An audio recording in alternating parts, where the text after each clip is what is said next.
অবশ্য তোমরাও জানো, সেখানে যে তথ্যগুলো আছে তোমরা তুলে ধরার চেষ্টা করবে। যেমন ভূমিকা আছে ফরাসি বিপ্লব 1789 থেকে 1799 এর মধ্যে সংঘটিত হয়েছিল। ফরাসি বিপ্লব ইউরোপের ইতিহাসে এক যুগান্তকারী ঘটনা ছিল। এই বিপ্লবের প্রাক্কালে ইউরোপের রাজনৈতিক অবস্থা ছিল বেশ জটিল এবং অস্থির। কয়েকটি প্রধান বৈশিষ্ট্য নিচে দেওয়া হলো। ১. নিরঙ্কুশ রাজতন্ত্র। ইউরোপের অধিকাংশ দেশেই নিরঙ্কুশ রাজতন্ত্র প্রচলিত ছিল।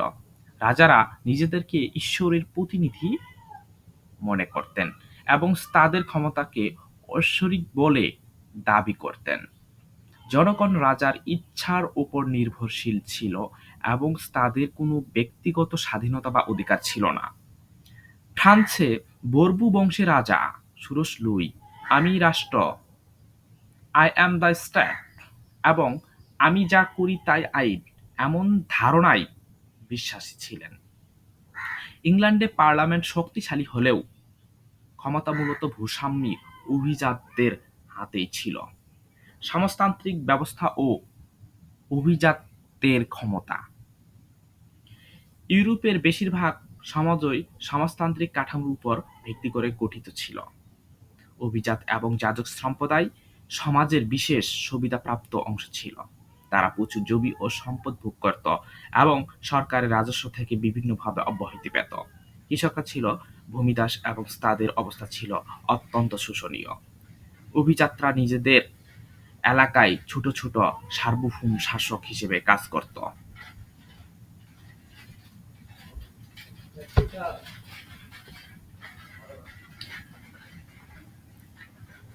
প্রশাসনিক দুর্বলতা ও দুর্নীতি। রাজতন্ত্রের অধীনে প্রশাসনিক ব্যবস্থা ছিল ত্রুটিপূর্ণ ও দুর্নীতিগ্রস্ত। প্রশাসনের বিভিন্ন পদে অদক্ষ ও দুর্নীতিপরায়ণ ব্যক্তিরা নিযুক্ত ছিল। বিচার ব্যবস্থাও পক্ষপাতদুষ্ট ছিল এবং সাধারণ মানুষ ন্যায় বিচার থেকে বঞ্চিত হতো। ফ্রান্সের আমলাতান্ত্রিক জটিলতা চরম আকার ধারণ করেছিল। চার্চের প্রভাব। রোমান ক্যাথলিক চার্চের রাজনৈতিক প্রভাব ছিল ব্যাপক। পোপরা ক্ষমতাধর রাজা ও প্রশাসকদের ওপর প্রভাব বিস্তার করত এবং অনেক সময় রাজাকে ঈশ্বরের প্রতিনিধি হিসেবে ঘোষণা করত।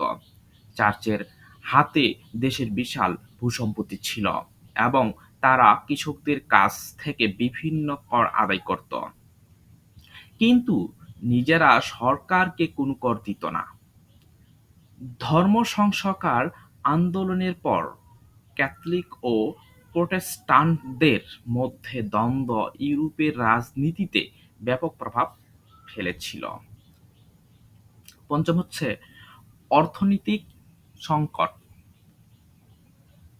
৫ নম্বর অর্থনৈতিক সংকট। ইউরোপের অধিকাংশ দেশেই রাজনৈতিক সংকট বিরাজ করছিল, যার পেছনে প্রধান কারণ ছিল দাসশ্রম ভিত্তিক অর্থনীতি, উপনিবেশ থেকে সম্পদ আহরণ এবং ক্রমাগত যুদ্ধবিগ্রহ। ফ্রান্সের রাজকোষ শূন্য হয়ে পড়েছিল রাজপরিবারের অতিরিক্ত খরচ এবং বিভিন্ন যুদ্ধে অংশগ্রহণের কারণে। করের বোঝা মূলত সাধারণ জনগণের উপর চাপানো হয়েছিল, যা তাদের জীবনযাত্রাকে আরও দুর্বিষহ করে তুলেছিল। বুদ্ধিজীবীদের প্রভাব। জ্ঞানদীপ্তি যুগের দার্শনিকদের নতুন নতুন ধারণা ইউরোপ জুড়ে ছড়িয়ে পড়েছিল। তারা স্বাধীনতা, সাম্য ও ভ্রাতৃত্বের মতো ধারণার জন্ম দেয় এবং স্বেচ্ছাচারী রাজতন্ত্রের সমালোচনা করেন। এসব ধারণা সাধারণ মানুষের মধ্যে বিদ্যমান অসন্তোষকে আরও বাড়িয়ে তোলে এবং বিপ্লবের পথ প্রশস্ত করে। উপসংহার সংক্ষেপে, ফরাসি বিপ্লবের প্রাক্কালে ইউরোপের রাজনৈতিক পরিস্থিতি ছিল রাজতন্ত্রের স্বেচ্ছাচারিতা, অভিজাততন্ত্রের ক্ষমতা, চার্চের প্রভাব, প্রশাসনিক অদক্ষতা এবং ব্যাপক অর্থনৈতিক বৈষম্যে জর্জরিত। এই পরিস্থিতি বিপ্লবের জন্য উপযুক্ত ক্ষেত্র তৈরি করেছিল। এটুকু লিখলেই আশা করা যায় তোমরা ৫ নম্বর সুন্দরভাবে পেয়ে যাবে, কিন্তু এটুকু লেখাই তোমাদের টাফ। তোমরা ভালোভাবে মেন পয়েন্টগুলো ভালোভাবে দেখে নেবে এবং কি সুন্দরভাবে সাজিয়ে গুছিয়ে লেখার চেষ্টা করবে। ধন্যবাদ সকলকে।